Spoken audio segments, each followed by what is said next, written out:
सामने तेरा घर होगा નો ફોન આવ્યો લે હેલો હેલો હું બેંક વાળો બોલું હા બોલો બોલો આ તમે 2 વાર પહેલા ખાતું ખોલાયું તું તે ચમ ખોલાયું તું એ ખાતું પૈસાની લેવડ દેવડ માટે તમે હું પૈસાની લેવડ દેવડ કરો 2 વરાય 70 રૂપિયા પડ્યા ખાતામાં તે 70 રૂપિયા પડે તે તમારું કરવા વોકા પડ્યા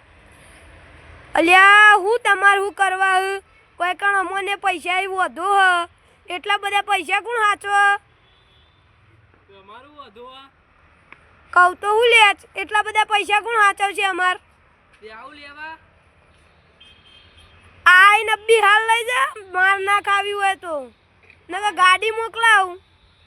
એવું જ મોકલા હતા અલ્યા તને કહું સીધી રીતે લઈ જા ગાડીન બાડીન જફા ના પડે ને માર ખાઈને તું તો આડા આઈ